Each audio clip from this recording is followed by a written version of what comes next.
Welcome to Liberated Living, where we unleash the power within to create extraordinary lives in a more just and vibrant world. I'm Rebeccah Bennett, founder of InPower Institute, and each week we'll explore the places where our liberation, healing, and spiritual growth meet.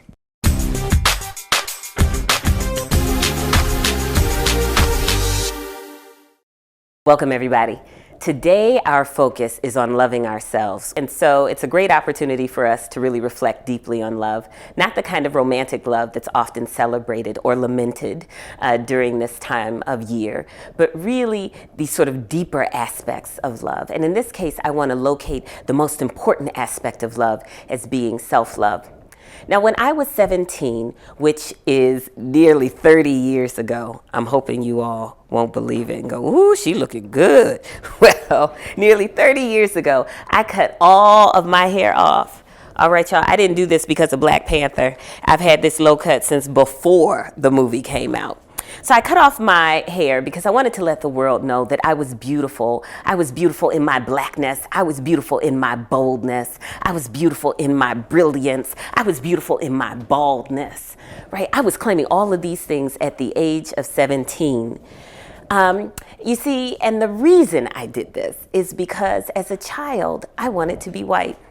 Now, for those of you who know me, personally, you will find this as a shock because I'm probably as cultural and as ethnic as they come, and yet I was not safe from the slings and arrows of a society that didn't value little Black girls and little Black boys. Right? Even though I grew up in a fantastic household that culturally loved me, where I was surrounded by Black art and I was surrounded by Black books and I was surrounded by great music and I was surrounded with affirmation and positivity from my family and my community, it was not enough to keep out the other narratives. It was not enough to keep out the other stories about me that didn't love me, that didn't appreciate the skin that I was in. So I lived both in my household, but also more fully, more truthfully in a larger society that told me that I was too dark and I was too thick and I was too short and I was too African looking in my appearance to be beautiful. And it told me that I was too opinionated and I was too intellectual and I was too liberated to ever get a man. Right? These were the messages that I got from the larger society about myself. Somehow, it's amazing, I managed to be too much and not enough all at the same time. Now, can anybody else relate to this? Because I know this is surely not just my story. Well, by 17, I had had enough. I had had enough. And I needed to declare to the world that, and to, more importantly, to myself, that what I was just fine.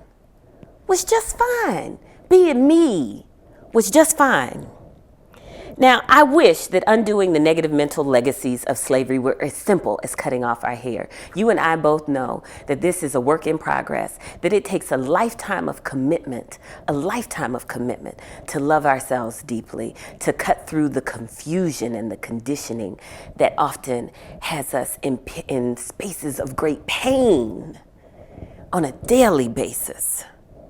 To undo all of the ways that we have come to believe that we will never measure up, right? We can't do this in a single act, but these acts do matter.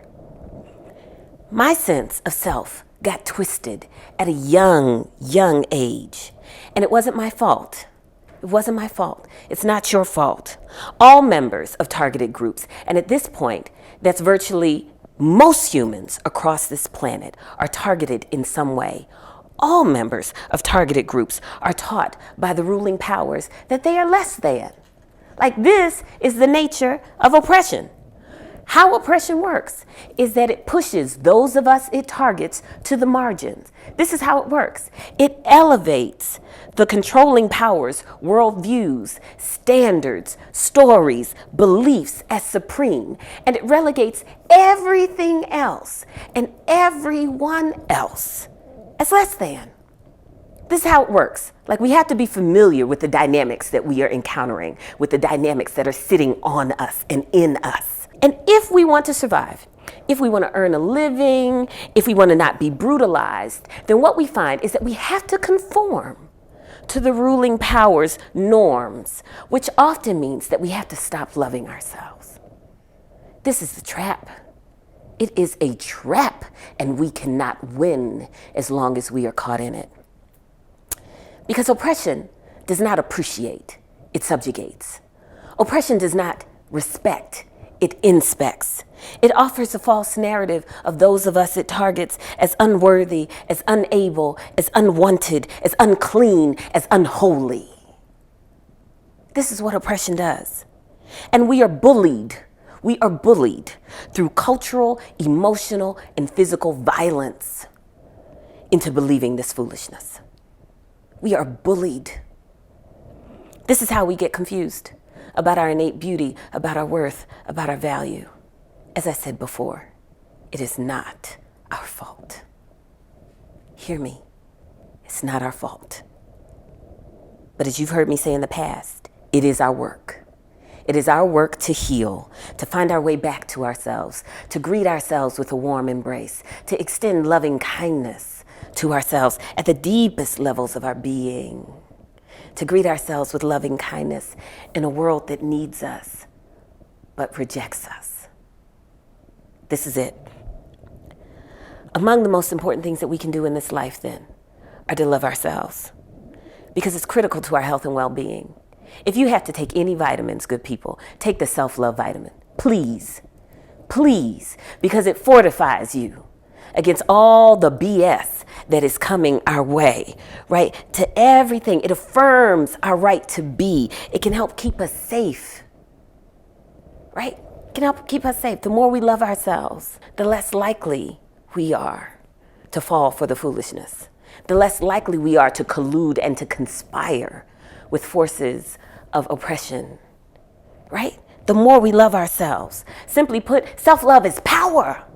It is real power. It's not the kind of power that we take from others, right? That is the false power that we have been taught. But it is the real power that emanates and expresses up through our being, that comes from our core, that is the essence of who and what we are. And there is only one path to self-love. You heard me say it, one path to self-love, and it's acceptance. It's acceptance, self-acceptance. It is the path. It is the key. There is no way for us to love ourselves if we don't accept ourselves. Acceptance is key. Why? Because the nature of all oppressions, whatever they are, and there are lots of oppressions, all oppressions have at their core a single tenet, and that is that they issue an unequivocal no. They say no, no. They say no to us, and that no flattens us. That no takes that which is juicy and big and vibrant and multidimensional, and it smacks it down. That's what that no does. All oppressions issue us a no. And that no it inflicts psychological injury, moral injury, spiritual injury, emotional injury, physical injury. That's what that no does. And so what is the power? What is the power that is strong enough to meet that no, to interrupt that no, to transform that no? It is what I call, hear me, an unqualified yes. An unqualified yes. This is the energy that is at the heart of acceptance. It's a yes to who and what we are at the core of our beings. It's a yes to our complexities and to our complications. It's a yes that doesn't value perfection, because perfection is a trap, but it does value our authentic expression. It's a yes. It's an unqualified yes because it needs no qualification. It's a yes that creates the kind of living room that we need to be in this world. We're not talking tolerance, folks. We're talking acceptance. These are the stakes. So where do we begin? Where do we begin with this yes? We begin in one of the places that I love to start, which is a prayer. We start with a prayer. I want you to look yourself in the mirror, and I want you to offer these words to your spirit. You will find that the words, in many ways, reflect what the Buddhists would call like a meta meditation. And they are this: may I love myself fully. May I see myself as good, as worthy, as deserving in every way. May I respect rather than inspect myself daily. May I accept myself for who I am, which is whole. Whole, y'all. I am a constellation of light and shadow, of triumph and trauma, of power and pain, of blessing and burden. All of this is me, and all of me is made holy by my love. I am life in its fullness, and I have a right to be. This is the prayer. Let us start with this prayer of self-love. And then the very next thing I want you to do is I want you to offer up a demonstration, because we cannot ask God to order our steps if we are not willing to move our feet. And so we say the prayer to declare our intentions to life, and we follow it with action. So let us start with a demonstration. When I was 17, that demonstration was I'm cutting off my hair. Now that I'm in my mid to late 40s, the demonstration is I don't suck in my tummy when I go by mirrors and windows anymore. Because all of this is me. Fluffy, right? All of it is me, and it is deserving of my love. These are small acts. These are small acts of rebellion. Small acts of rebellion. And yet, if we can take these small steps, we don't have to make it something grand. We just start today with one thing that signifies to the universe that we are loving ourselves. When we can do that, that it invites the next thing. It creates and deepens our courage. It expands our consciousness so that we are able to resist and to reject any belief, system, structure, or power that does not see and celebrate our value in this world. We start with small acts. Join me in the rebellion. Love yourself today. Until next time, all the best.